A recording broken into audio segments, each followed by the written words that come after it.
Eel. In the grand strategy chambers of the Galactic Fleet, silence was a weapon, wielded with more precision than any plasma cannon. Today, however, the silence was born of shock. I, General Cathar of the glorious Xylosian Empire, stood before the holodisplay, my mandibles twitching in disbelief.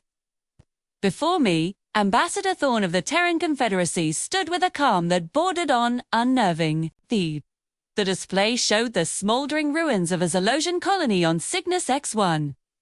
It was a brutal, cowardly attack by the Catharic pirates, a reptilian scourge we had been fighting for centuries. We had expected a plea for aid from the humans, our new, fragile allies. Instead, Thorn had just finished his report, a chilling account of a swift, merciless retaliation. Ambassador, I began, my voice a low rumble. Your report states that your Wraith Squadron not only repelled the Catharak, but pursued them to their staging ground in the Ghost Nebula. You claim to have neutralized their entire fleet and their primary asteroid base.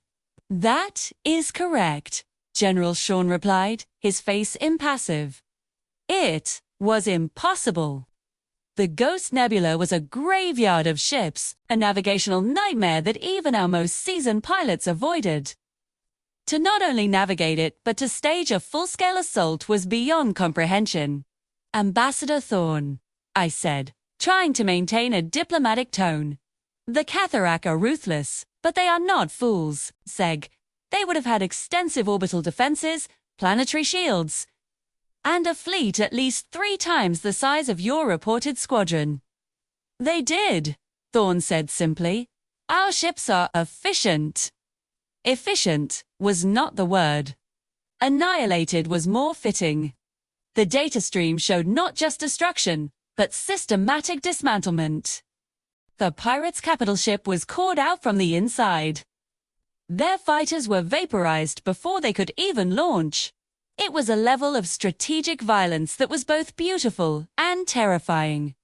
The humans had been in space for a mere 200 years, yet they fought with the ferocity of an ancient warrior race.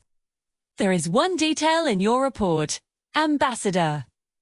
A detail I find perplexing, I said, zooming in on a manifest from the pirate base.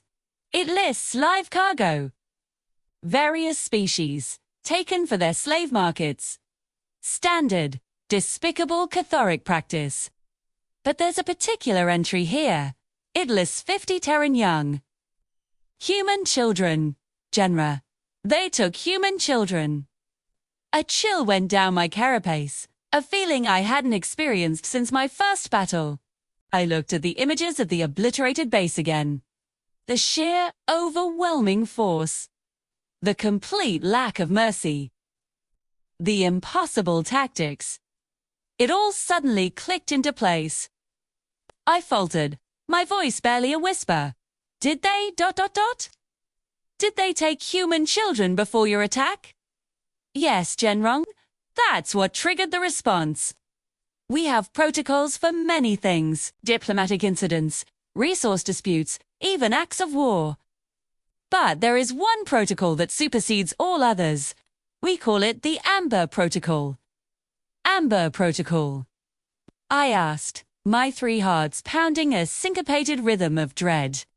When our young are taken, all rules of engagement are suspended, Thorn explained, his voice flat and devoid of emotion.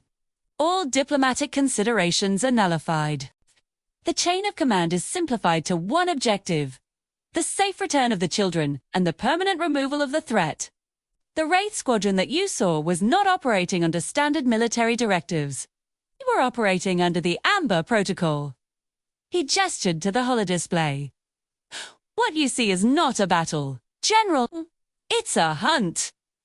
And when it comes to our children, humanity hunts with a singular, unwavering purpose. There is no nebula too dark, no fortress too strong, and no price too high. The Catharic learned that lesson.